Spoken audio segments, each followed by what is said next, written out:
yang tidak bahan untuk kita sama-sama renungkan agar nanti paling tidak di dalam penulisan skripsi, khususnya jenisnya adalah pengembangan, paling tidak menuju ke hal yang baik. Dan selamat pagi juga ke peserta yang kebanyakan dari semester 7 ya ini ya, yang juga mengambil ataupun yang sudah menyusun skripsi. Alhamdulillah kita selalu panjatkan kehadirat Allah. Semoga pada pagi hari ini nanti sampai akhir kita diberi kelancaran. Dan nanti teman-teman dapat membuka atau terbuka wawasannya tentang penelitian pengembangan.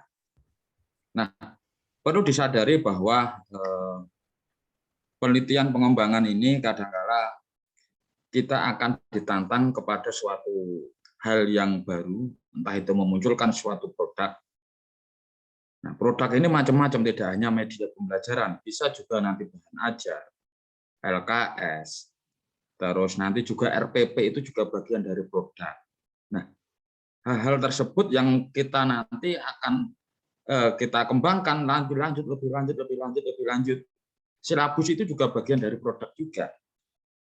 Nah, hanya saja yang perlu diketahui bahwa suatu kajian produk itu nanti diimplementasikan, kita dekatkan dengan suatu model pembelajaran atau enggak. Karena di dalam uji kepraktisan tentu nanti penentuan atau uji coba produk itu sampai mana. Nah, itu makanya kita harus memahami dulu kajian-kajian produk. Dan apakah produk yang sudah kita buat itu belum ada yang teliti nih, atau belum ada yang mengembangkan. Kalau toh sudah ada, mana ya letak perbedaannya? Kita intinya menyempurnakan suatu produk. Nah, itu letaknya di mana perbedaannya? Atau kita membuat produk yang baru. Maka dari itu kita harus memahami dulu penelitian pengembangan. Nah, ini R&D ya. Nah, ini metode yang digunakan untuk menghasilkan produk dan menguji keefektifan produk tersebut. Nah, ini menurut Sugiono. Nah, pendekatan penelitian di dalam R&D ini menghasilkan produk baru atau menyempurnakan produk yang telah ada. Jadi tidak harus serta kita tidak harus selalu untuk menciptakan produk yang baru. Bisa juga kita harus menyempurnakan produk yang telah ada. Nah, terus bagaimana kita melihat produk yang dihasilkan itu original? Yang namanya baik itu produk baru ataupun menyempurnakan suatu produk, tetap akan menghasilkan produk yang original. Nah, kita harus memahami. Nah, makanya diperlukan adalah suatu keterbaruan atau novelty. Nah, novelty ini yang sangat penting di dalam suatu kajian riset atau keterbaruannya. Nah, bagaimana caranya untuk melihat keterbaruan atau novelty-nya? Yaitu kita harus menggunakan mapping riset. Mapping riset ini kita harus memetakan kajian-kajian penelitian yang sudah ada. Nah, kita melihat namanya adalah variabel yang kita pilih dulu, kita ambil dari artikel-artikel yang sudah ada, dari karya-karya yang sudah ada, dari buku yang sudah ada. Terus setelah itu temukan riset gap-nya. Riset gap-nya di mana? Nah, riset gap ini intinya adalah semacam antara yang kita inginkan itu tidak belum sesuai atau ada permasalahan-permasalahan, tetapi dari kajian-kajian artikel itu. Nah, ini langsung kita harus mencari solusi atas riset gap itu bagaimananya. Tidak serta-merta kita nanti setelah menemukan riset gap, ini terjadi pertentangan, kita harus memunculkan suatu kajian produk untuk mengatasi solusi itu. Nah, kita harus mengkaji itu. Nah, makanya untuk mencari novelty atau keterbaruan saat ini ada software. Kita lebih mudah. Kita bisa menggunakan Peer Viewer ataupun Publish or Perish. Nah, ini adalah nanti untuk mengkaji analisis bibliometri. Nah, ini sangat penting karena kita di menganalisis bibliometri ini kita akan bisa melihat kajian dari tahun berapa sampai terupdate. Fokus riset kita dengan memasukkan variabel-variabelnya itu, misalkan saya akan mengkaji etnomatematik. Nah ini ya, terus terang di belakang saya kan background-nya adalah Borobudur. Nah ini ya, saya akan mengkaji etnomatematik. Nah, etnomatematik ini dari tahun saya ambil dari tahun 1998 sampai 2021. Saya kaji etnomatematik, saya akan mencari memasukkan kira-kira kurang lebih sekitar 100 jurnal. 100 jurnal yang pernah mengkaji adalah etnomatematik. Nah ini ya. Nah ini akan muncul. Nah untuk memasukkan, untuk men-searching atau kita mencari jurnal-jurnal tersebut, artikel-artikel tersebut, maka kita akan dibantu menggunakan Publish Papyrus ini. Ataupun kita menggunakan Mendeley juga bisa. Ataupun kita menggunakan Google Scholar juga bisa. Tetapi semuanya ini sudah diakomodir di Publish Papyrus ini. Nah dari situ kita tinggal create dalam bentuk RIS filenya, file name-nya itu ya, bukan PDF, bukan, tapi di RIS. Nah, nanti tinggal kita masukkan nanti di BIOS Viewer. Nah, dari situ kita akan menganalisis sebenarnya etnomatematik dari kajian tahun per tahun, setiap tahun itu fokusnya di mana. Nah, nantilah di situ akan kita lihat, oh ternyata dari sini keterbaruannya belum ada. Dalam artian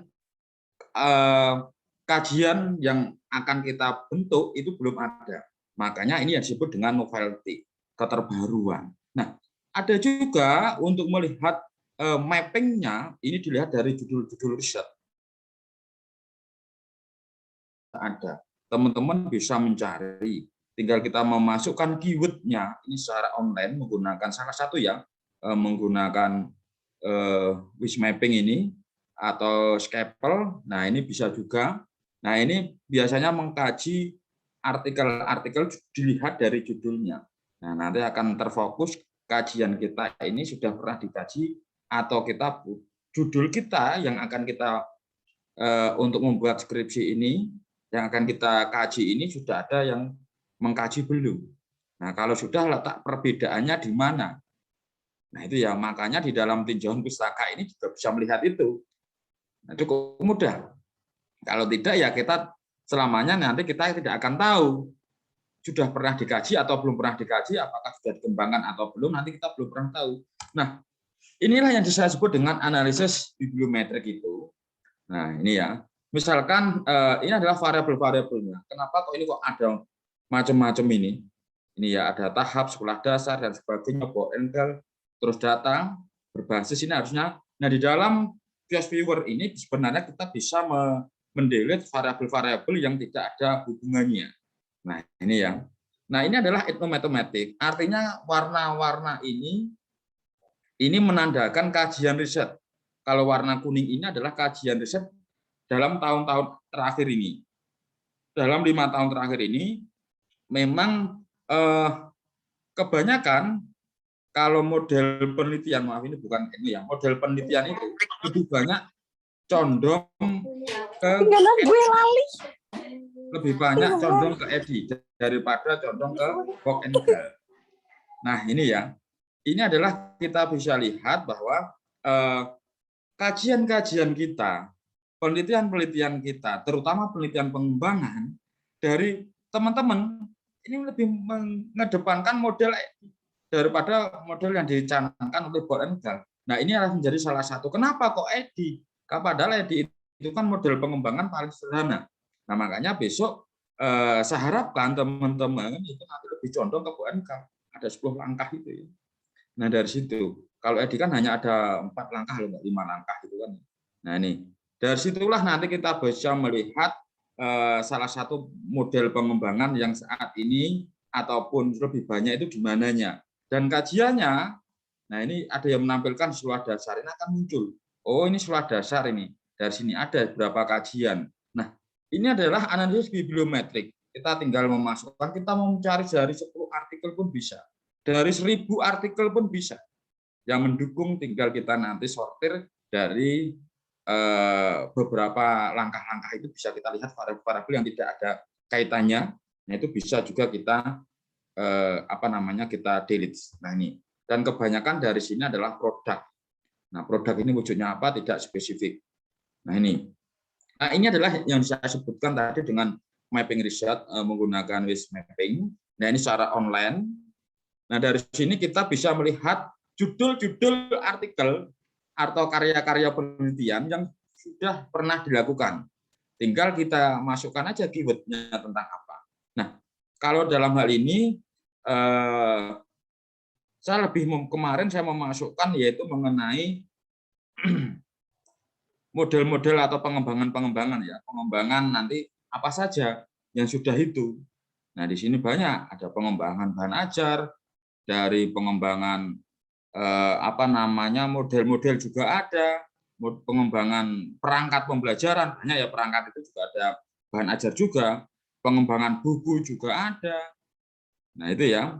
Nah, dari situ kita akan bisa melihat semakin banyak. Nah, dari sini itu sebenarnya kita bisa klik.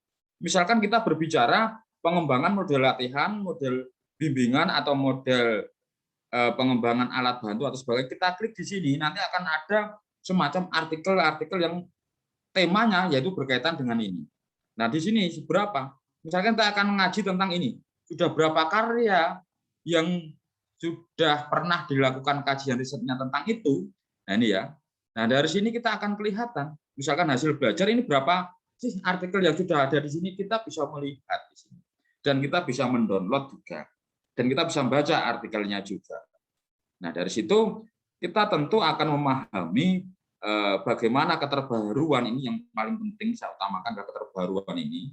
Apalagi ini adalah suatu produk yang kita inginkan dari hasil penyempurnaan atau produk baru setelah kajian riset yang sudah ada di dalam pendidikan, khususnya pembelajaran matematika. Nah, menghasilkan produk digunakan penelitian analisis kebutuhan dengan metode survei kebutuhan atau metode penelitian dasar atau basic research.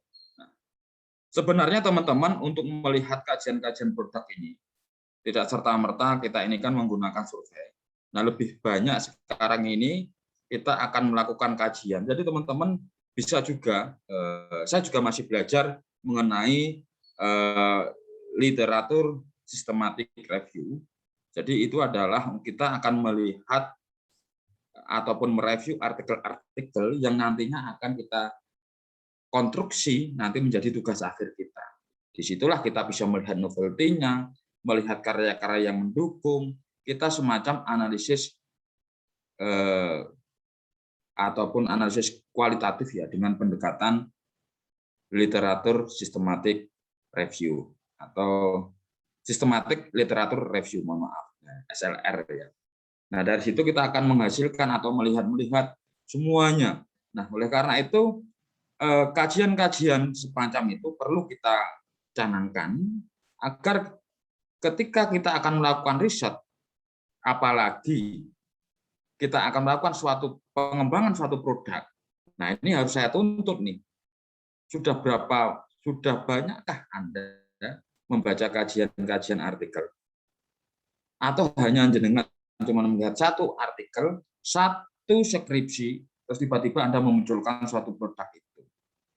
Nah, ini yang harus kita benahi biar nanti kita tidak hanya semacam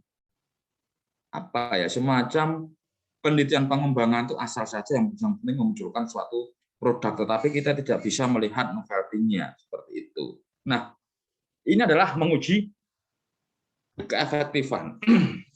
Nah, menguji keefektifan ini tentu kita harus melihat kebanyakan yang dikatakan efektif itu apa? Apa itu efektif? Gini ya, apakah efektif ini juga merupakan suatu variabel atau bukan? Nah, ini kita harus mengkaji itu, bahwa keefektifan itu dapat diukur. Nah, kita harus bisa mengkaji suatu statistik juga. Bisa juga kita menggunakan uji T, one sample test, paired sample test, atau independent sample test. Nah, atau juga kita melihat keterhubungan pengaruh. Nah, ini ya, di dalam suatu R&D itu kita harus melihat juga pengaruh. Pengaruhnya bagaimana? Nah, ini ya, pengaruhnya bagaimana? Siapa tahu juga memunculkan suatu kajian-kajian tertentu. Nah, tinggal nanti di dalam produk atau di dalam R&D itu kita akan basicnya di mana. Kalau kita hanya mendapatkan rata-rata, ya cukuplah nanti kita lihat KKM-nya, bisa juga melihat berapa persennya, tetapi mohon juga dikaji sekarang menggunakan statistik uji, yaitu dengan uji T, tergantung nanti kajiannya bagaimana. Nah, kalau itu terdiri dari suatu produk kita uji cobakan, kita mencari hubungannya dengan suatu pendekatan atau hasil, nah kita bisa mencari pengaruh, maka gunakanlah yaitu analisis regresi. Seperti itu. Nah, tentu tujuan R&D ini adalah yang menemukan, mengembangkan, dan memvalidasi. Sehingga R&D ini nanti bersifat longitudinal, bertahap, dan bisa multi-year. Karena apa? Karena R&D ketika kita sudah memunculkan suatu produk, kita sudah ada produk nih. Nah, setelah kita temukan produk, kita uji cobakan, skala kecil, skala besar, terus produk ini dia kapain.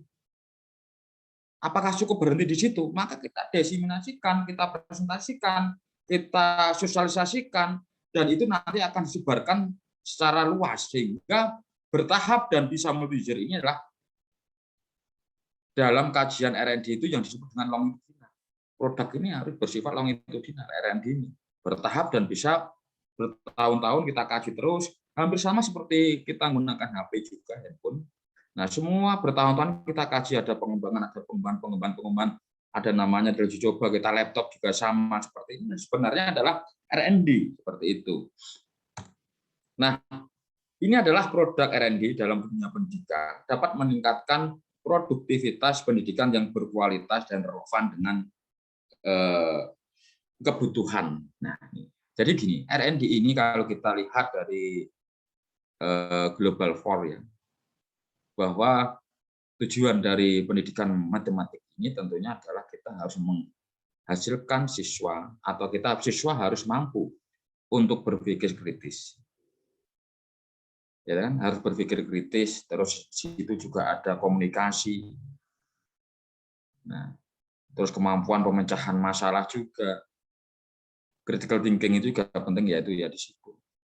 Nah, komunikasi juga ada elaborasi atau berkolaborasi. Nah, dari situlah kita harus mengkaji apapun, kita harus kaji di situ tentang suatu penelitian pengembangan, tujuannya untuk apa juga, kan seperti itu. Nah, ini adalah kurikulum yang spesifik mengenai, ini adalah kajian-kajiannya, alat bantu belajar, kompetensi tenaga pendidikan, sistem evaluasi. Ini adalah bisa kita nanti teman-teman akan mengembangkan. Nah, ini ya, ini adalah kajian-kajiannya. Nah, hasil penelitian dan pengembangan produk yang langsung dapat digunakan. Nah, ini kalau itu ya. Kalau saya gini, jadi teman-teman sebelum ke situ, jadi teman-teman dari kajian-kajian tentang pendidikan ini, nah dari kurikulum yang spesifik, dari kurikulum spesifik itu kan kita mengkaji kurikulum itu, kalau tidak salah komponen kurikulum kan ada yang 4 komponen dan ada yang 5 komponen. Nah, dari situ ya. Nah, nanti teman-teman harus mengkaji kemana. Nah, inilah yang kurikulum spesifik ini sudah diterapkan di mana itu ya, di salah satu di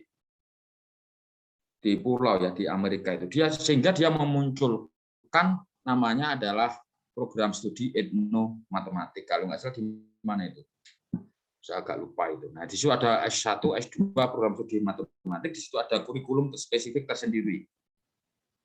Nah, yang ini yang disebut dengan harusnya Merdeka Belajar ini itu akan melahirkan kurikulum-kurikulum yang spesifik. Kita tidak bisa kurikulum secara global itu kan hanya membantu, tapi kurikulum spesifik itu gimana? Kita mengadopsi minimal 5 komponen lah. Tujuannya apa sampai dia itu learning outcome-nya ataupun tujuannya, output-nya, semua dari pembelajarannya nanti kemana nanti akan muncul. Nah, dari situ.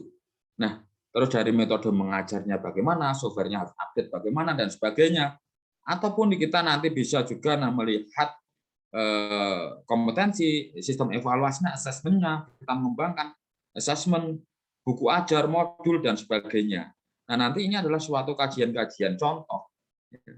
Nah, kalau saya kemarin juga tertarik untuk meneliti kurikulum, tetapi memang kalau kurikulum yang spesifik apalagi saya terapkan secara nasional itu harus membutuhkan uji coba yang lama seperti itu.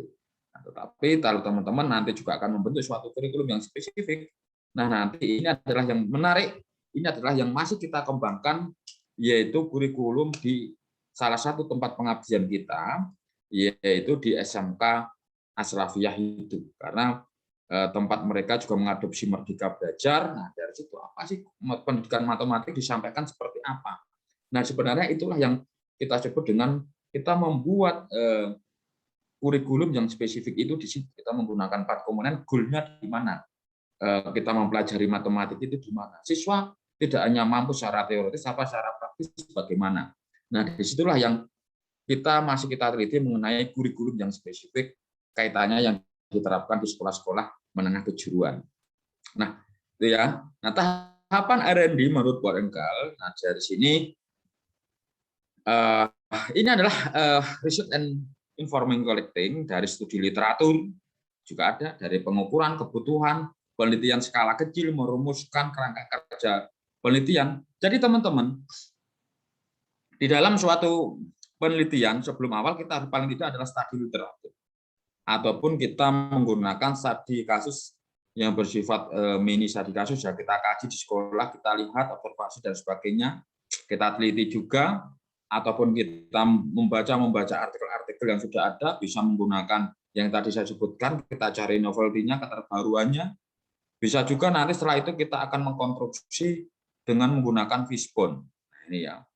Fishbone itu bagaimana membuat fishbone, terutama untuk pendidikan. Nah, nanti akan saya ajarkan untuk ketika nanti teman-teman ada waktu ya, nanti saya akan ajarkan bagaimana mencari atau menggunakan tadi case viewer itu, publish and pairing tadi, sampai nanti ke mengkaji, mengkonstruksi ke mapping riset, sampai memunculkan fishbone-nya. Nah, dari fishbone itu nanti akan terbentuk kerangkanya akan muncul. Kita mau riset di mana, kita mau mengkaji apa. Kalau teman-teman sudah familiar di situ, cukup mudah. Kita menemukan keterbaruan suatu karya, kita mau meneliti apa, kita mau menulis apa, kita mau riset apa, sangat-sangat mudah.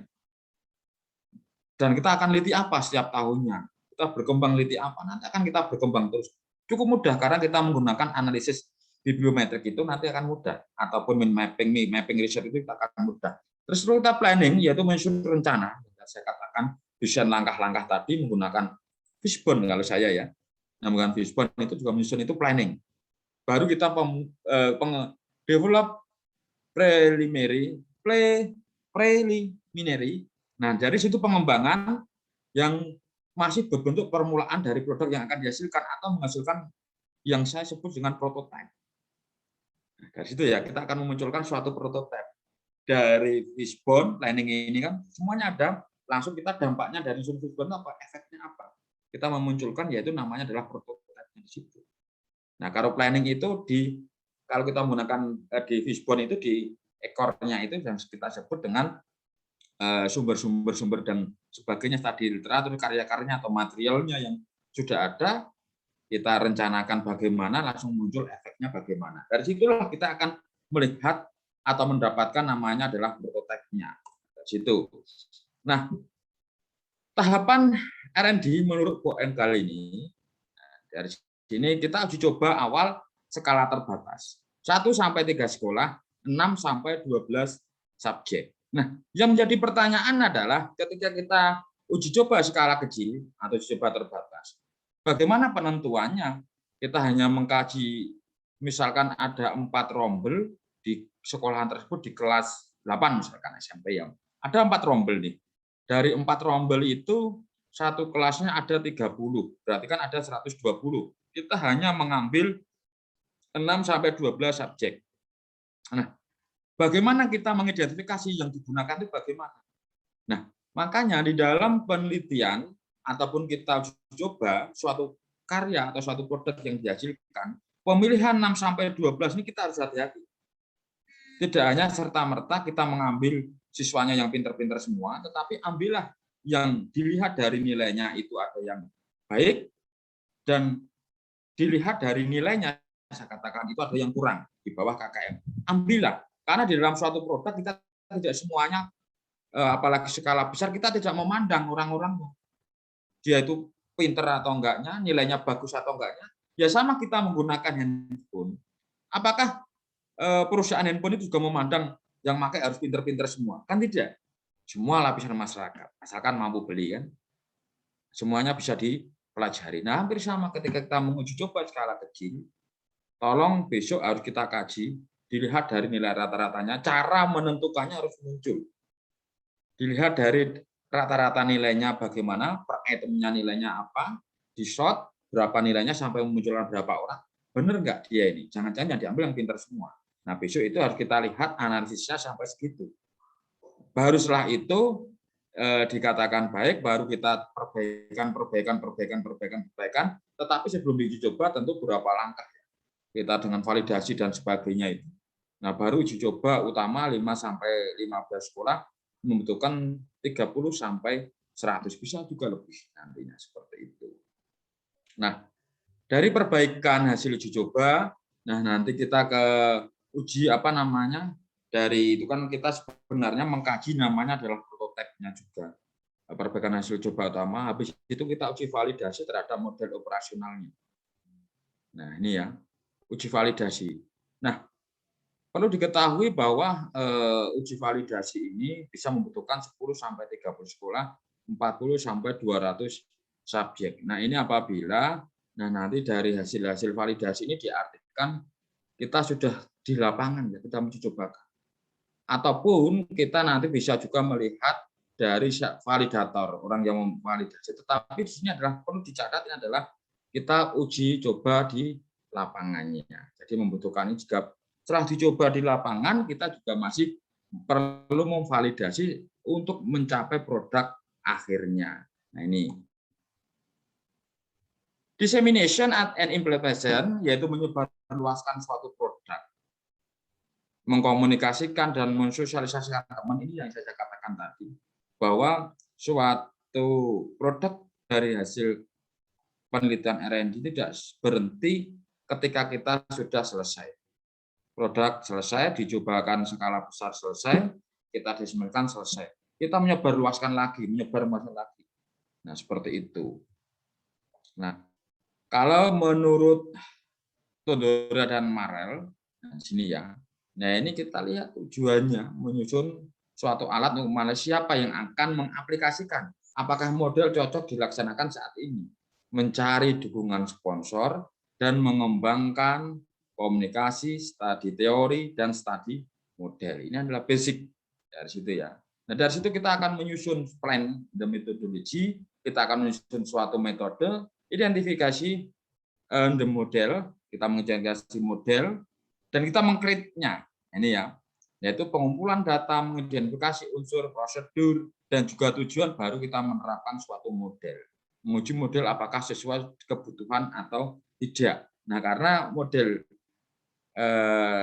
menurut Tondora dan Marel ini memang berbasis kebutuhan. Saat ini update enggak sesuai kebutuhan enggak, kalau enggak usah, simpelnya kan kayak gitu. Nah, ini ya. Nah, dari evaluasi atau pembaharuan atau updating the model ini, apakah model bisa diaplikasikan? Apakah perlu menambahkan atau mengurangkan? Apakah suatu model atau suatu produk itu perlu diperbaiki atau tidak? Makanya beberapa hal tahapan R&D juga, yaitu banyak nih ya, kita tahapan-tahapannya ini, tidak hanya merobot enggal dan sebagainya, tapi yang lain, foundation rigorous juga, kita juga bisa mengkajinya. Nah, ini ya. Nah, salah satu kalau kita lihat menurut Draganidis, Fotis, and Grigoris, ini memang jarang digunakan, tapi saya harus menyampaikan. Siapa tahu teman-teman di dalam mengembangkan juga bisa. Nah, ini ya. Creation of model system team. Nah, ini lebih condongnya ke tim. Saya adalah orang-orang mendalami model eksekutif, manajer, dan pemilik. Dan dari situ kita langkah selanjutnya dalam mengidentifikasi metrik kinerja dan validasi, mengembangkan skala kebutuhan yang bersifat tentatif. Nah, itu ya. Setelah mengumpulkan informasi, menyusun model, survei lapangan. Nah, selalu ada survei, mengembangkan suatu kajian modelnya, ya inisial modelnya, kebutuhan model dari data yang telah dianalisis mengadakan cek ulang atau cross check gitu ya. Nah, dari situ bisa teman-teman untuk meng-cross check ini, mengadakan cek ulang itu bisa mendatangkan suatu ahli juga bisa. Nah, biasanya dari sini akan memunculkan suatu kajian-kajian yang bersifat kebijakan juga bisa, ya kan? Nah, ini karena nanti dalam hal ini kemunculan suatu kebijakan, aturan dan sebagainya kita bisa menggunakan model ini. Nah, ini ya. Sehingga perlu juga kita tidak harus memunculkan produk-produk seperti bahan ajar dan bahan kebijakan juga bisa mengatur. Misalkan dari situ sebenarnya dari gurunya bagus, dari cara menyampaikannya ini. Hanya kebijakan aja yang kurang bagus di dalam mengatur sistem pendidikan di daerah tertentu bisa juga teman-teman mengembangkan itu.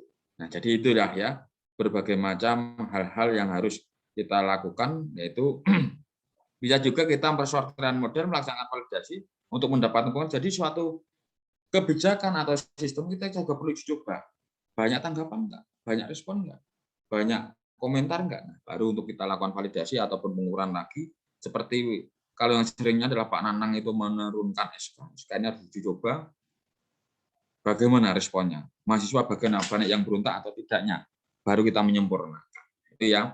Nah, model sebagai produk R&D, kalau saya ambil dari karyanya Widodo, yaitu memberikan deskripsi kerja, memberikan deskripsi suatu fenomena, gejala ya, dan memproduksi suatu model. Sekali lagi model jangan diartikan seperti kita membuat model alat peraga dan sebagainya, bisa juga bahan ajar. Bisa juga nanti kurikulum, kebijakan dan sebagainya. Itu ya. Jadi teman-teman jangan terpancing pada model itu harus memunculkan suatu bentuk alat peraga, menggunakan makromedia, flash, ada flash dan sebagainya itu. Nah, ini adalah jenis-jenis model. Bisa juga ada kognitif model, deskriptif model, normatif model, dan ada fungsi model. Dari sini sudah ada beberapa hal mengenai kajian-kajian mengenai jenis-jenis modelnya ya. Nah, nanti validasi model. Nah, ini model dikatakan valid jika hasil model dapat diterima oleh pengguna dan mampu menjelaskan. Nah, jadi gini, saya jelaskan saja mengenai kualitas suatu produk ataupun media. Nah, ini ya. Nah, jadi itu harus, kalau saya mengadopsi teorinya Newton, itu ada kajian validasi. Siapa yang validasi? Ahli. Dia dikatakan ahli bagaimana? Dia dikatakan ahli bagaimana? Dia melihat track record-nya. Dia pernah mengkaji apa? Apakah satu cukup? Tidak masalah. Valid itu divalidasi suatu model itu tidak berbicara kuantitatif. Ya kan? Karena di situ adalah kita mengkaji. Mengkaji kita sudah ada namanya adalah lembar-lembarannya, kita kaji isinya apakah sesuai dengan kajiannya atau enggaknya. Jadi namanya validator kita model apa yang kita kembangkan. Misalkan kita mengembangkan suatu model Android ya, misalkan model pembelajaran interaktif berbasis problem solving misalkan. Nah, apakah karya-karya dosen tersebut itu juga mengkaji problem solving dengan melihat karya-karyanya? Bagaimana cara melihatnya? Bisa dilihat dari Google Scholar karya-karyanya. Oh, dia mengkaji suatu model yang nantinya mengarah ke critical thinking. Apakah dosen-dosen ataupun orang-orang yang menjadi validator itu juga kajiannya di situ? Jadi bukan semata-mata masalah kuantitas suatu validator, tetapi bagaimana suatu validator itu meyakinkan. Nah, ya. Sehingga orang itu mengatakan validatornya siapa? Pak Nanang. Oh, Pak Nanang ini memang ahli di situ. Nah, kalau orangnya siapa yang validasi? Pak Nanang, Bu Eva, Bu Nafida ini. Kok agak banget dia ahli mingkono kok. Ada di situ apa? Nah, makanya dari situ kita yang terpenting adalah apa yang selalu dikaitkan dengan karya-karya seorang validator yang pernah diteliti dihasilkan. Dari situlah yang disebut dengan validator ahli itu yang di situ. Nah, ciri-ciri model ini kalau ini saya bicara model. Terus apa setelah dari validasi kita nantinya adalah uji kepraktisan. Nah, salah satu uji kepraktisan ini alat ukurnya apa? Kita menggunakan angket.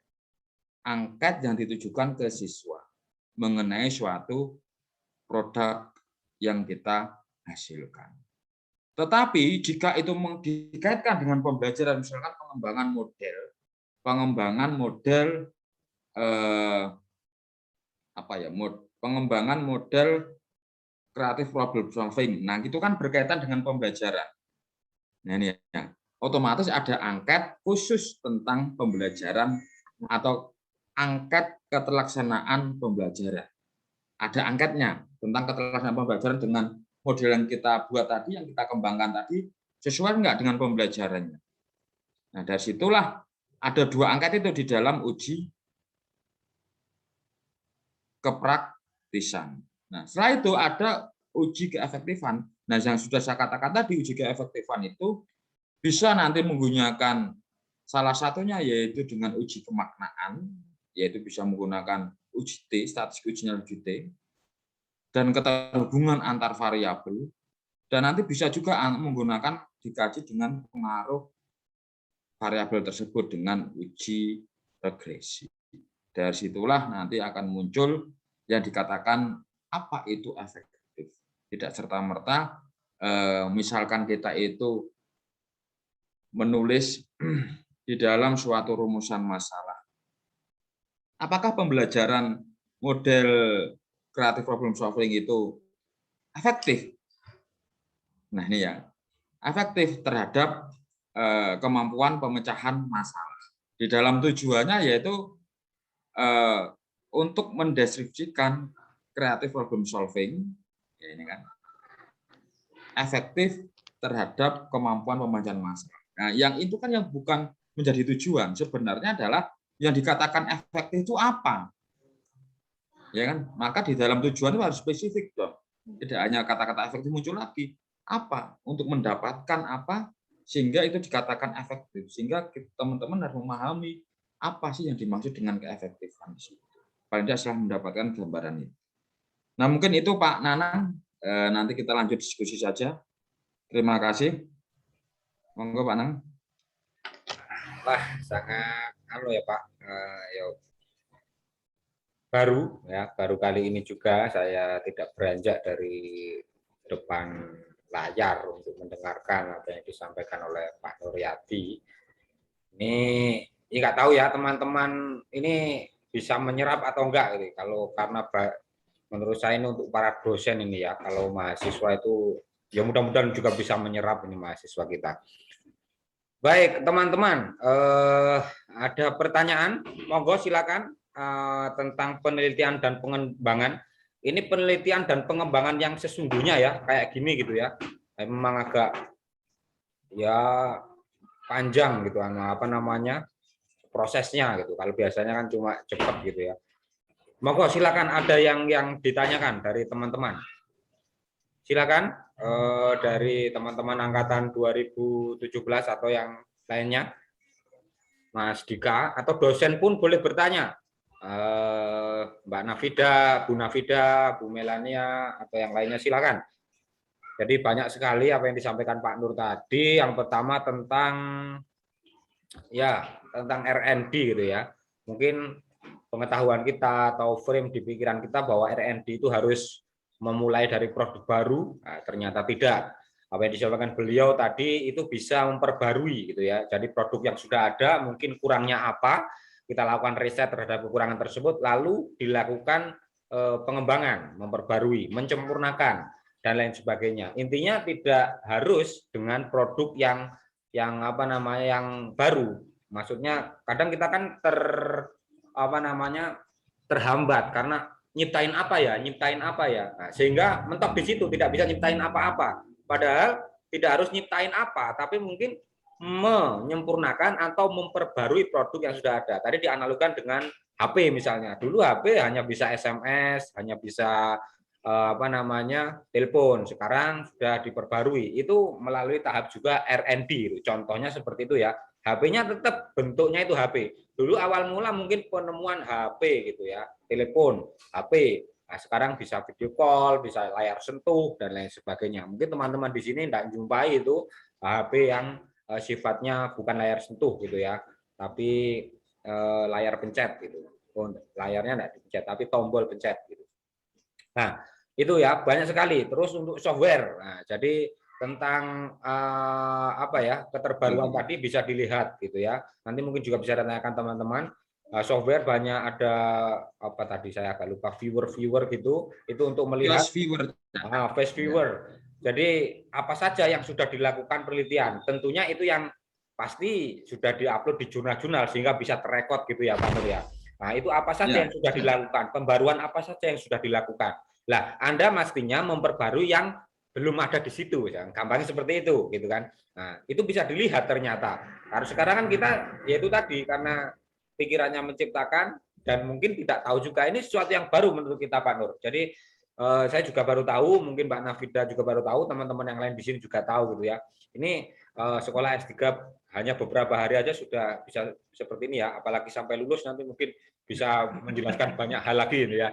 Nah, terus tentang literatur sistem review, saya juga banyak disampaikan bahwa penelitian kita itu bisa sebagai latar belakangnya itu mencari dari literatur sistematis review. Jadi tidak harus ke lapangan terjun melihat golek masalah atau nemu masalah, tidak, tapi bisa mencari masalah dari jurnal-jurnal atau publikasi-publikasi yang sudah ada gitu.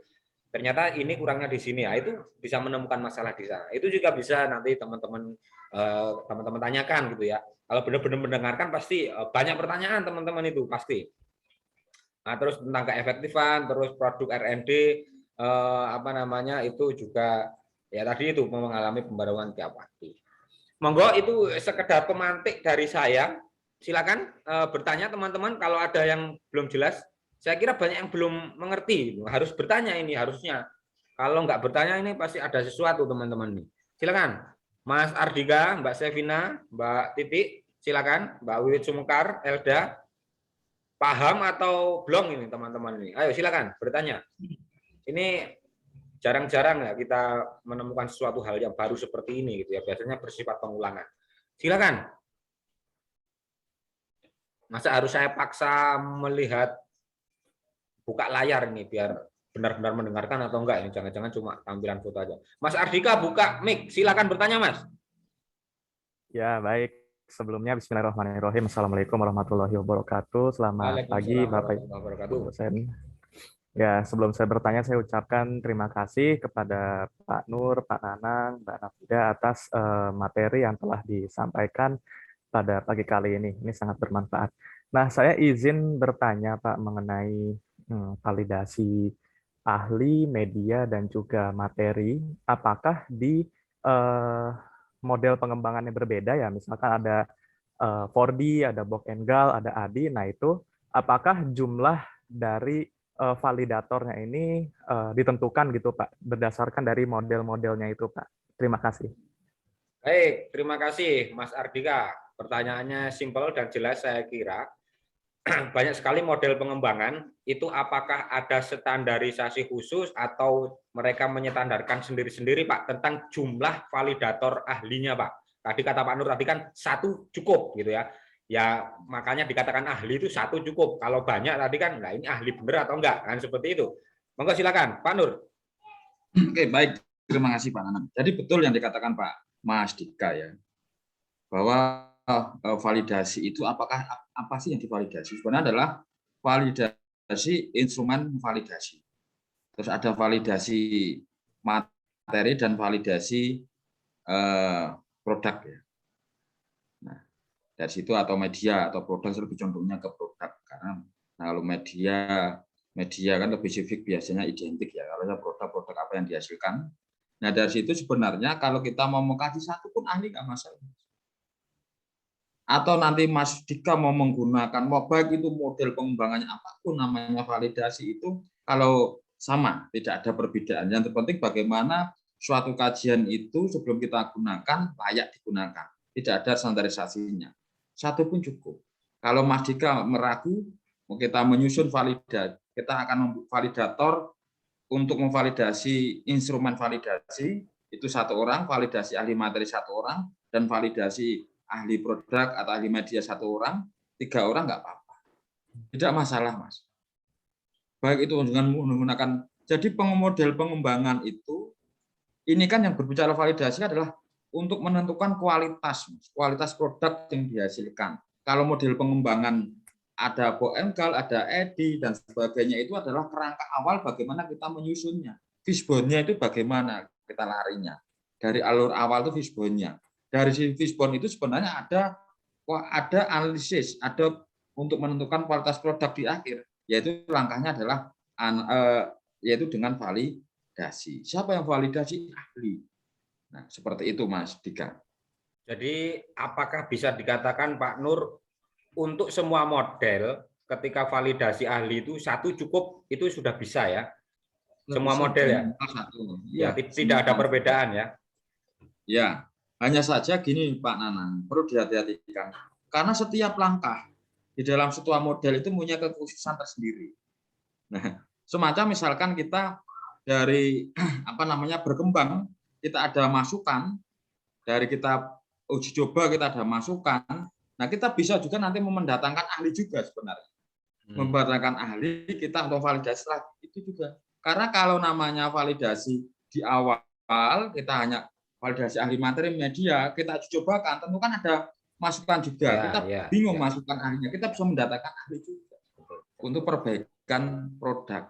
Jadi kita sebenarnya di dalam langkah itu, kalau saya katakan di dalam langkah model pengembangan wajib ada validasi, wajib ada evaluasi. Disitulah kunci sebenarnya. Kita tidak dikatakan setelah selesai ini, oh berhasil, selesai. Cuma satu, tapi di dalam suatu sistem atau di dalam suatu langkah-langkah model pengembangan itu kita namanya memerlukan suatu validasi juga, memerlukan suatu evaluasi juga untuk memperbaiki setiap langkah sebelum melangkah tahapan ke selanjutnya. Sebenarnya model pengembangan itu seperti itu. Tetapi kebanyakan kita menggunakan EDI ya sudah validasi, oke, dicoba, oke, hasilnya gimana, oke, tapi langsung kuncinya kan hanya di validasi ahli tadi.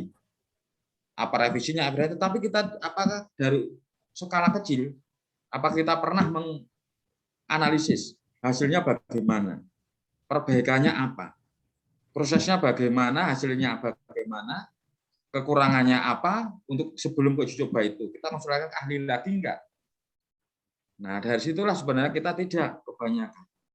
Nah, makanya kita hanya mengikuti langkah-langkah hanya sebatas kita menggugurkan kewajiban. Oh, langkah ini sudah, langkah ini sudah, langkah ini sudah, langkah ini sudah selesai dalam pengembangan suatu media. Nah, seperti itu biasanya. Tetapi dalam suatu validasi itu banyak Mas Dika, jadi hati-hati ya, memang model pengembangan ya kita kembali ke kitohnya. Dalam model pengembangan itu tidak serta-merta kita hanya mengikuti langkah-langkah, tetapi di dalam mengikuti langkah-langkah kita mengabaikan proses-prosesnya di dalamnya. Kita juga memerlukan suatu kajian lagi, kita ikuti seleksi A, kekurangannya apa kita perbaiki, ikuti seleksi selanjutnya yang kita naik lagi, oh yang C, kekurangannya apa, nanti kita perbaiki lagi dan sebagainya seterusnya, sampai memunculkan kualitas produk media yang benar-benar siap digunakan dan bisa disebar luaskan seperti itu.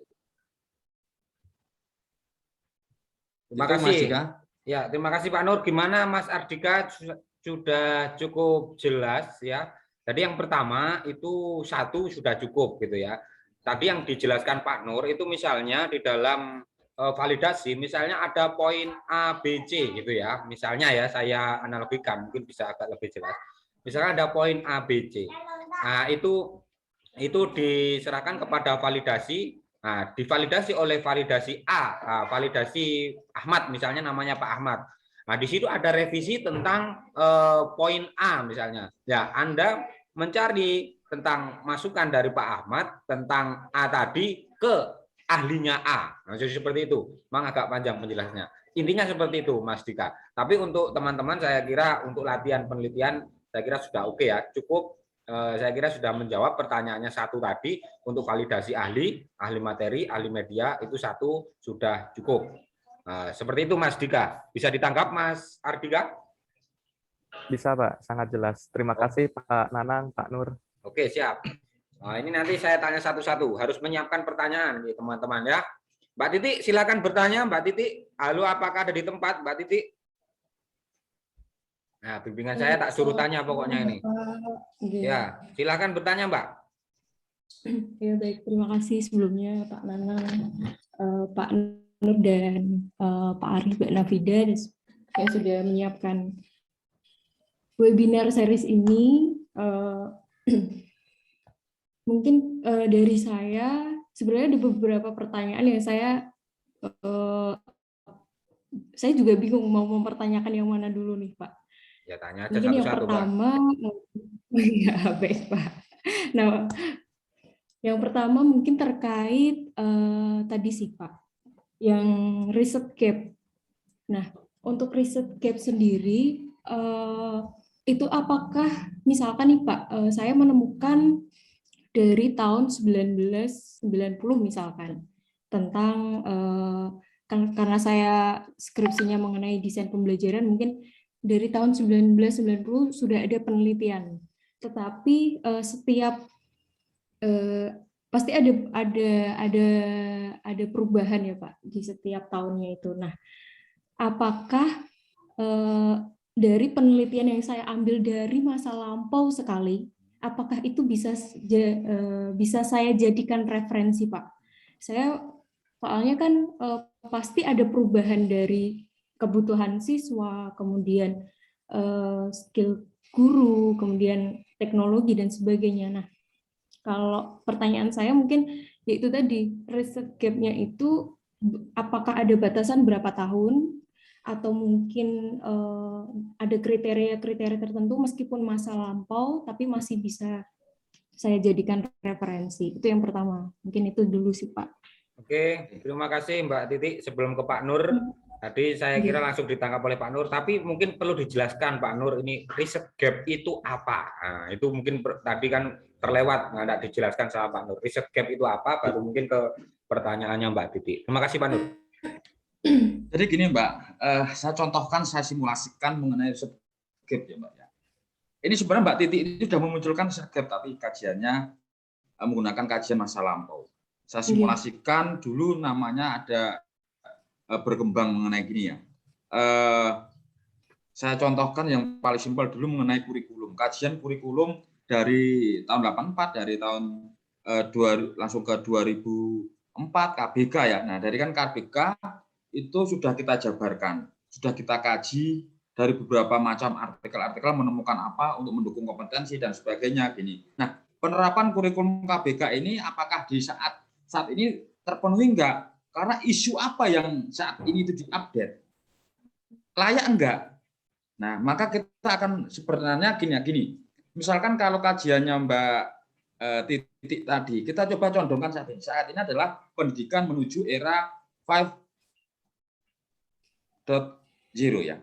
Nah, di situ. Nah, dari situ menekankan kalau kita kaji artikelnya Toksuka, ini ya, dia sudah meneliti pendidikan di Jepang.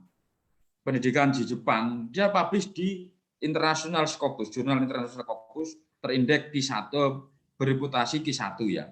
Nah, dari situ Q1 ini luar biasa. Dia meneliti tentang ya, karena gini, Jepang itu kan menyentuhkan society 5.0 itu. Nah, dampaknya apa? Dampaknya yaitu tentang penguasaan teknologi, pengembangan teknologi yang nantinya menuju ke ekonomi, tidak mementingkan nilai-nilai budaya, nilai-nilai karakter dan sebagainya. Kesampingkan itu. Nah, dari situ kajian-kajiannya ada, Mbak, tentang apa itu era society-nya.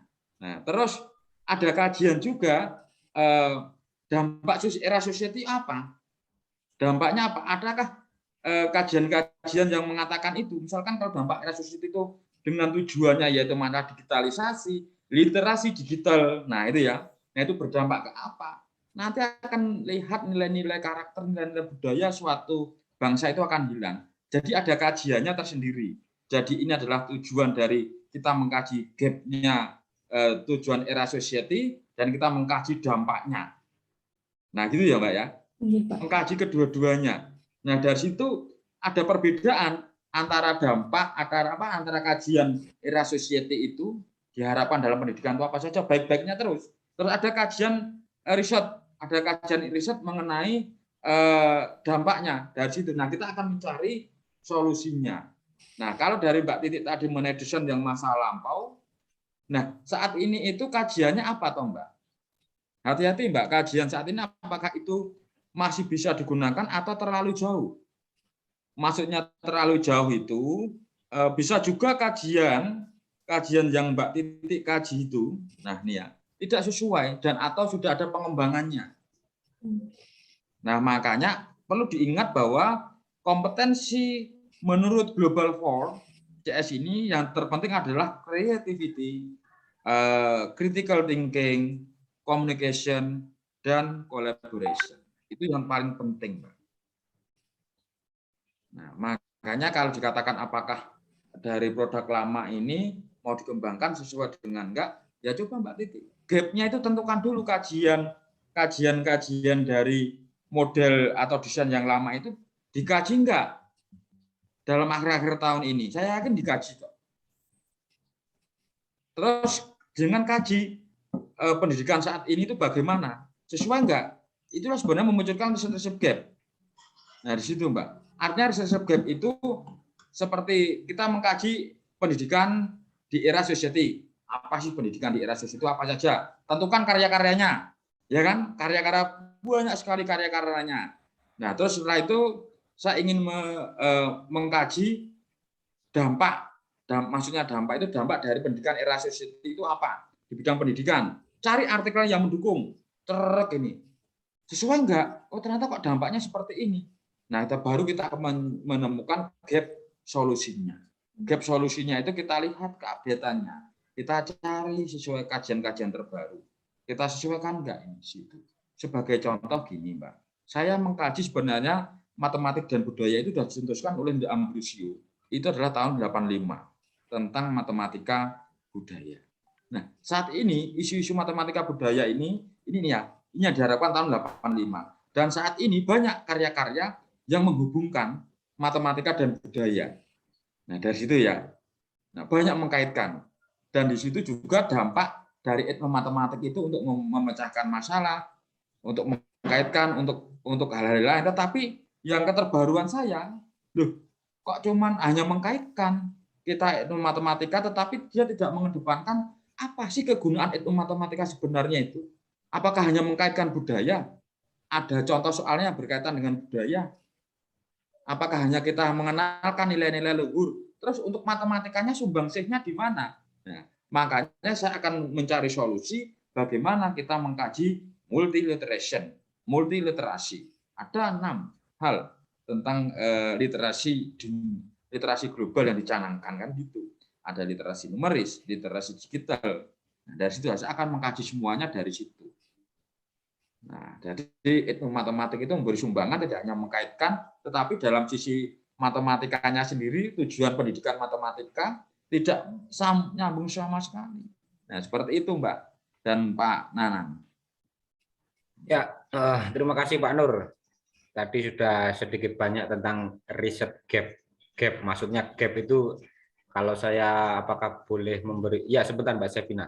Apakah boleh saya mengibaratkan dia seperti jurang pemisah gitu Pak Nur ya, riset gap itu. Jadi seperti yang dicontohkan Pak Nur tadi itu adalah Society 5.0 di Jepang itu tujuannya ke sana gitu ya, tujuannya ke sana. Tapi dia ya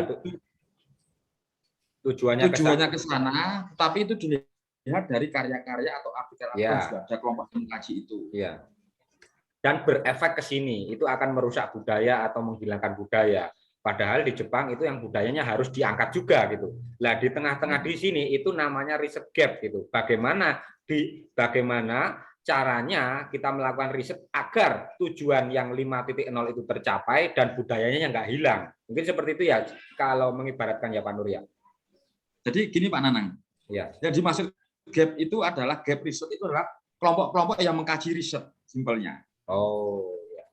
Orang-orang menjadi yang mengkaji era society di bidang pendidikan itu siapa sih orangnya dan artikel-artikelnya apa, karya-karyanya apa. Nah, terus orang yang mengkaji dampak era society. Siapa yang mengkaji dampak-dampaknya? Hasilnya apa? Itu gap-gapnya, Pak. Ada 2 gap. Nah, ternyata dari 2 gap ini bertentangan. Baru kita mencari solusinya bagaimana. Ya, di tengahnya itu ya apa ya? Di tengahnya ini kita menemukan gap solution namanya. Solusi dari orang ini yang menggembor-gemborkan era sosial itu bagus, tapi di sini ada banyak orang yang gembor-gemborkan dampaknya itu ngeri dari kajian-kajian misalnya mereka. Jadi kita mencari gap solution. Jadi gap solution itu kita bisa mencari menggunakan mapping riset, dampak-dampaknya kita berbicara baik, kita angkat isu yang terupdate seperti isu yang terupdate tentang kompetensi siswa di dalam pendidikan matematik ada 4 global 4 tadi. Nah dari situlah kita angkat, dari situ masuk enggak? Ini kita ambil, kita analis. Makanya dibutuhkan literatur review itu sebenarnya seperti itu. Sistematik literatur review itu yang mengkaji di situ. Nah itu kuncinya. Jadi teman-teman mohon nanti kalau ada waktu ya kita sama-sama kita kaji, yaitu dengan sistematik literatur review, kita mengkaji jurnal-jurnal itu kita biasakan nanti dari semester awal-awal sudah kita biasakan mengkaji jurnal-jurnal. Jadi kita akan menentukan gap, nanti di akhir kita akan sudah enak dalam penulisan skripsi. Baik, saya kira penjelasan kedua tadi sudah jelas sekali Pak Nur tentang riset gap. Nah itu juga ketika Pak Nur menawarkan seperti itu mungkin bisa juga nanti menjadi bahasan selanjutnya gitu ya, bengkel skripsi 4 gitu ya tentang riset gap. Nah ini gimana Mbak Titi? Jelas? Sudah sangat cukup jelas Pak. Jelas. Ada lagi pertanyaannya tadi? Untuk yang kedua sebenarnya terkait uji coba sih Pak. Ya. Jadi nanti saya sudah.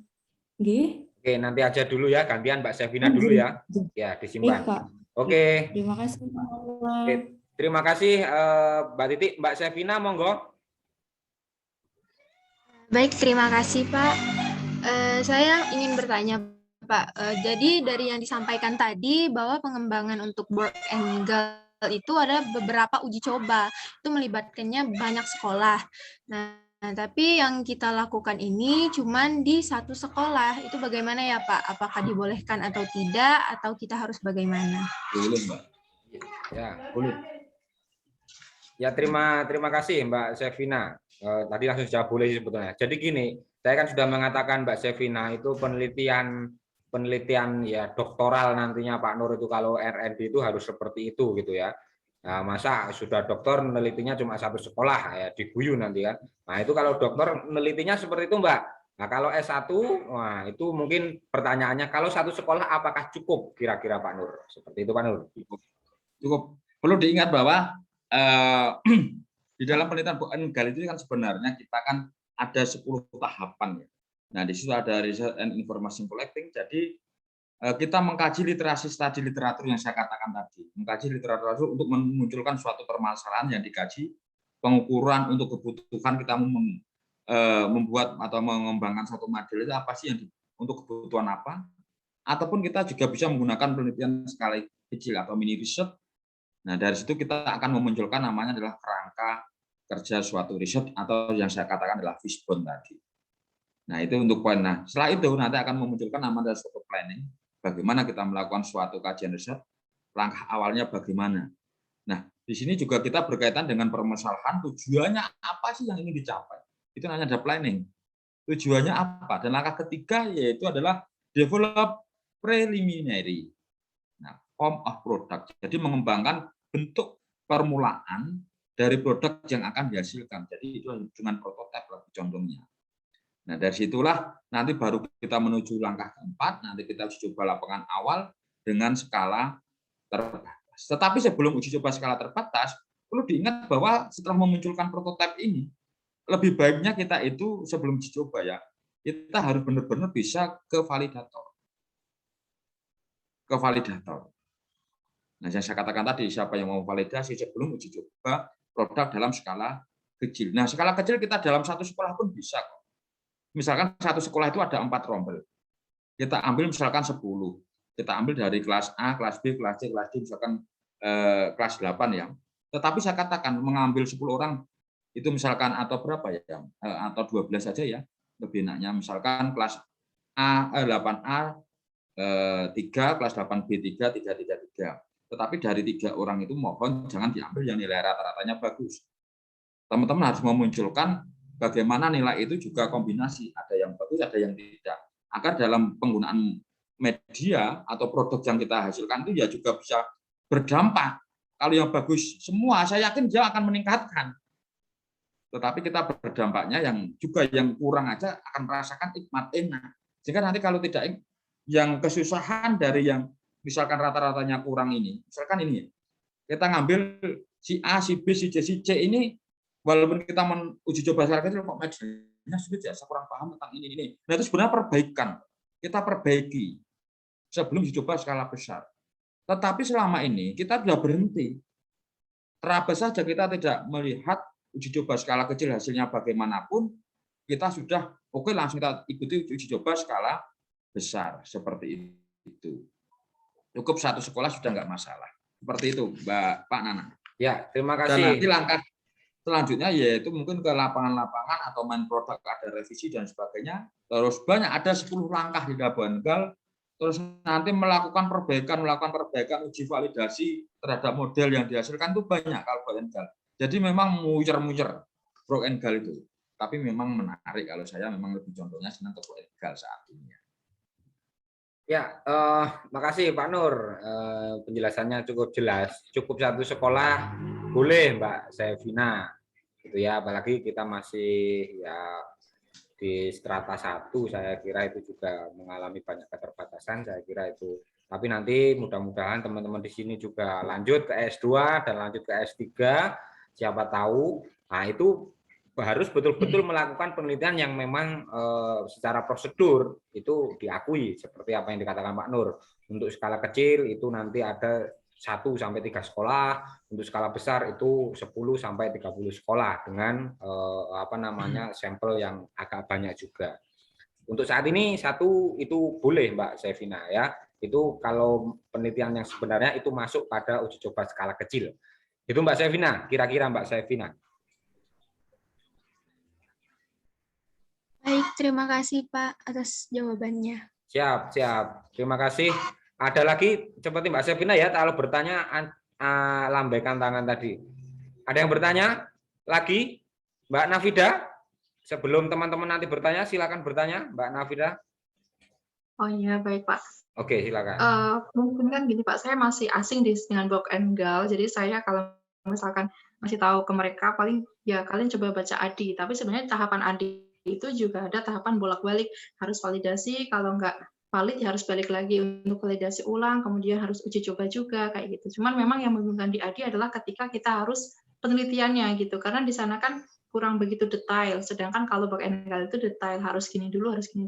Nah, sekiranya kalau misalkan mahasiswa itu pahamnya baru ADI, apakah dibolehkan Pak untuk menggunakan model penelitian pengembangannya itu ADI gitu? Boleh Mbak, siapa yang nggak melarang itu siapa? Nggak ada. Oh iya, Pak tadi disarankan Boengal, tapi saya kira oh ya udah berarti harus ke sana semua. Oh, baik Pak. Tapi kalau saya ingatkan, kalau untuk kajian sudah S2 itu EDI itu sudah nggak dipakai. Karena apa? Ya saya katakan tadi, karena apapun langkahnya kita menggunakan EDI atau Boengal, baik itu S1 yang menggunakan Boengal pun juga kadang-kadang hanya sebatas memenuhi langkahnya. Tidak ada evaluasi feedback-nya itu di dalam setiap proses langkah bolak-baliknya tidak dilakukan. Nah, itu loh ya. EDI pun juga sama. Saat ini ada 4 langkah juga seperti itu.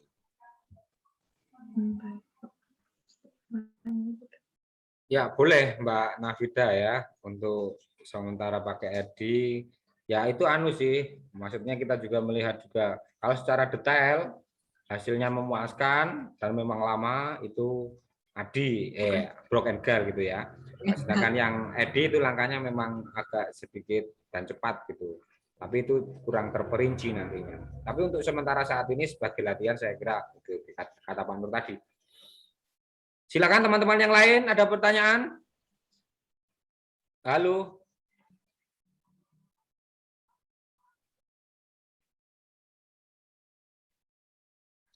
Gimana ini? Sudah paham atau gimana teman-teman? Ini Pak. Untuk tadi termasuk juga biasanya kan teman-teman itu untuk mengetes produknya itu ada 3 kriteria, Pak. Salah satunya itu keefektifan. Sedangkan Pak Nur tadi mengatakan bahwa keefektifan itu harus diuji dengan yang eksperimen, menggunakan uji-uji T dan lain sebagainya. Apakah yang selama ini kita lakukan itu kurang bagus, kurang sempurna, atau gimana Pak? Mungkin bisa dijelaskan sehingga mungkin ke depannya bisa lebih baik lagi. Terima kasih Pak Nur. Saya kira mungkin itu pertanyaannya. Nah, oke, terima kasih Pak Nanang. Nah, sebenarnya yang kita sering lakukan untuk maju S1 itu kan sebenarnya ada tiga hal untuk menentukan Kelayakan. keefektifan itu.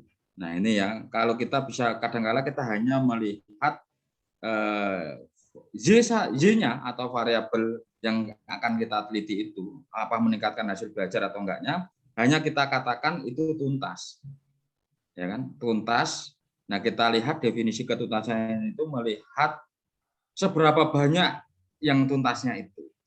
Hanya melihat persennya. 85% tuntas selesai, berarti uji efektif. Nah, padahal lebih tepatnya itu adalah menggunakan statistik uji one sample test. Tidak hanya melihat persentasenya. Nah, one sample test mengatakan dia uji efektif atau enggaknya.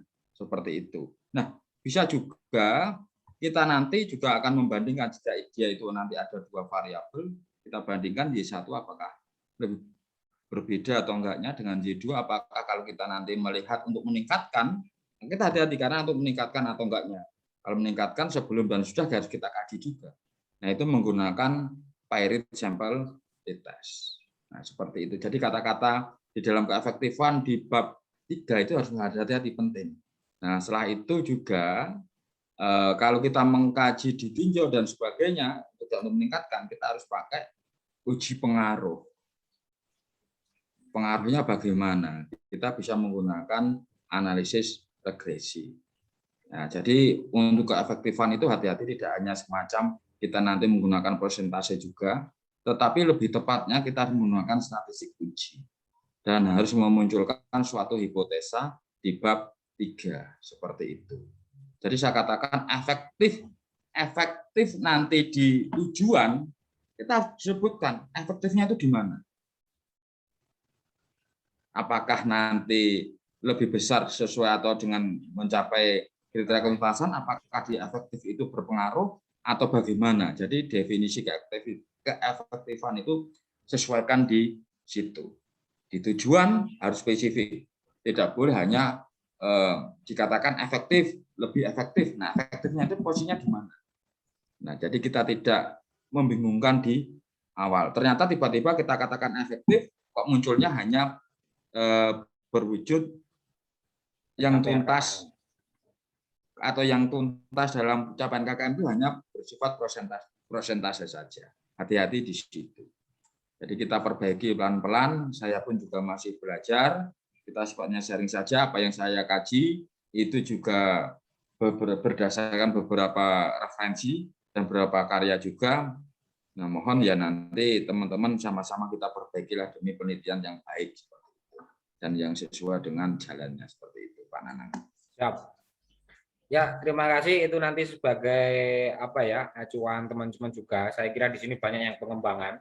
Karena mungkin akan berbeda nantinya ketika untuk adik-adik kelas ini, untuk kakak-kakak kelas mungkin berbeda dengan adik-adik kelas nantinya.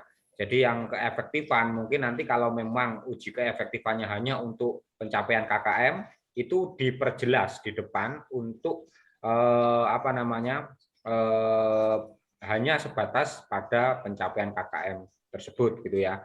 Nah, sedangkan untuk keefektifan yang sebenarnya itu kalau menurut apa yang disebutkan Pak Nur tadi harus diuji dengan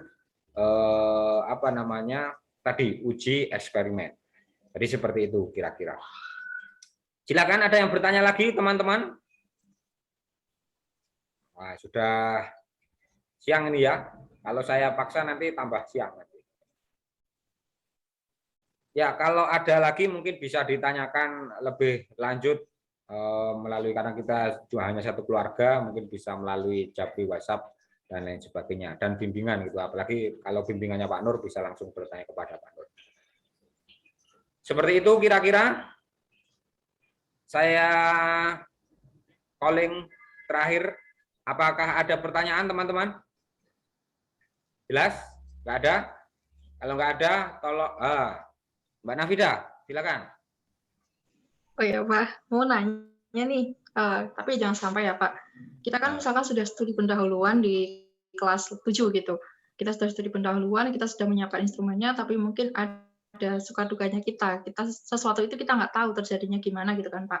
Mungkin kita kena apalah gitu, kita jadi malas ngerjain. Nah, sehingga instrumen yang sudah kita siapkan untuk kelas 7 itu ternyata subjek kita itu udah naik kelas, dia udah naik kelas 8. Tapi instrumen yang kita buat adalah instrumen kelas 7 dan studi pendahuluan adalah dari anak itu. Nah, sekiranya apakah kita perlu ya udah kita ganti aja instrumennya, kita ulang studi pendahuluannya, atau bisa sih dengan menggunakan statistik uji tertentu gitu Pak. Sehingga nggak apa-apa kok ujinya tetap di kelas 7 yang sama, tapi walaupun subjeknya berbeda dari studi pendahuluan. Itu solusinya gimana Pak?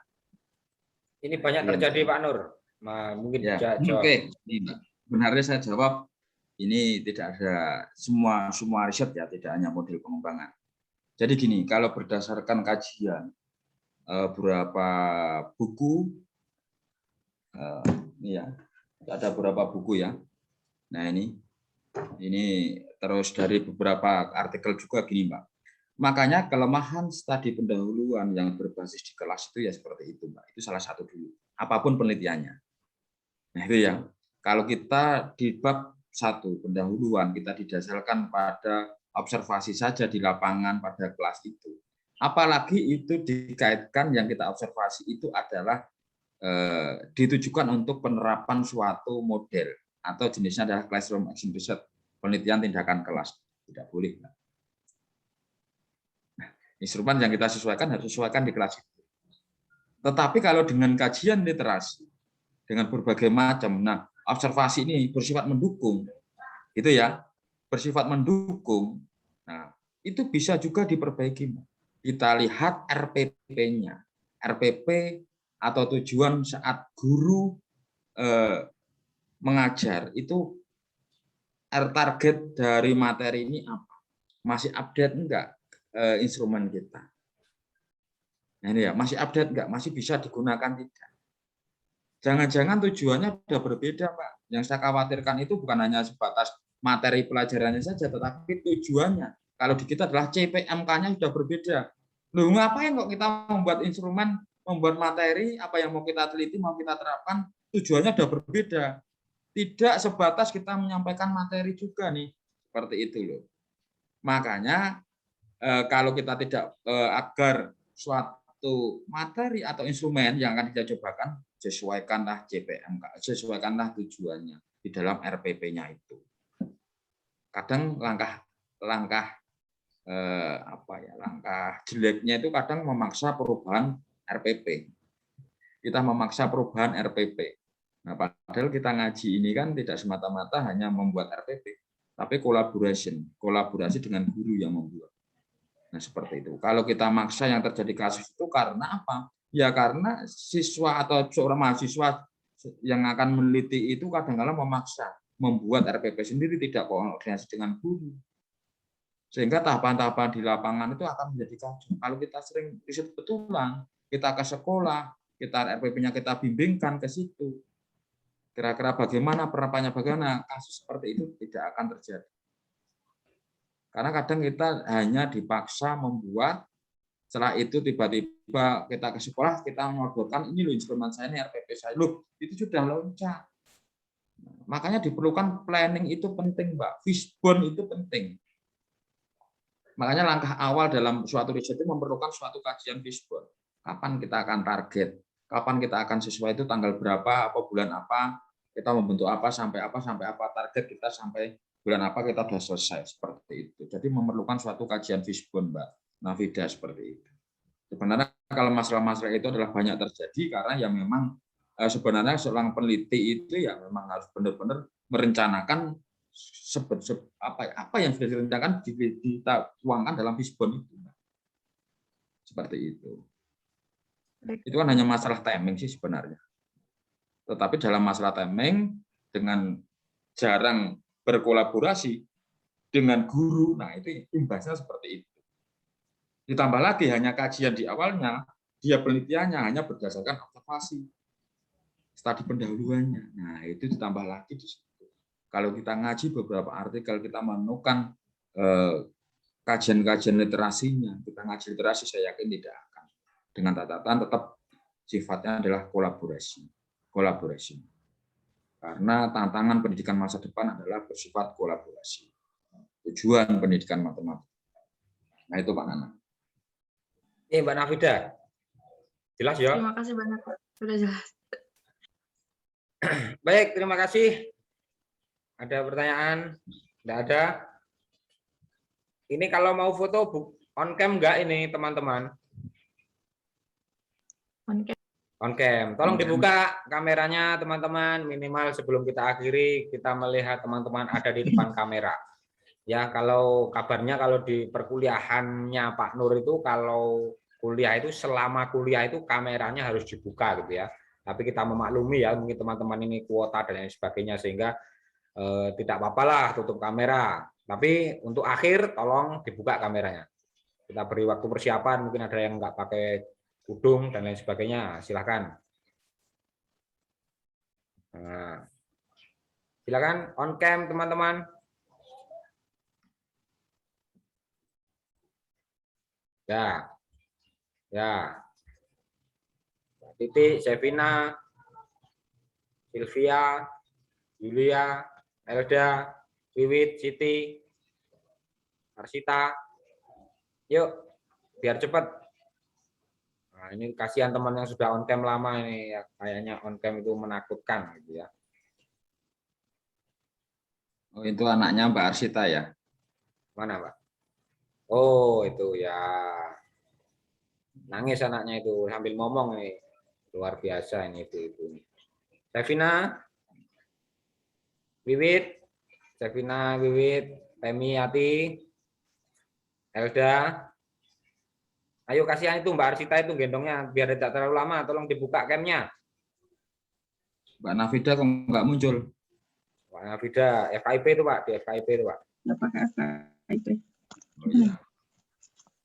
Mbak Nafida pakai handphone ya? Nggak ada orangnya ini kayaknya. Oke, sebagian sudah buka. Di Wiwit, buka Wiwit. Ya, Mbak Wiwit mana? Wiwit bimbingannya Pak Nur dicari itu, ayo. Mbak Titik Jumron itu. Titik Jumrotun, Mbak. Jumrotul Ula. Jumron. Nah, Mana? Wiwit itu di mana ya, Mbak? Sumekar. Nah, itu. Elda.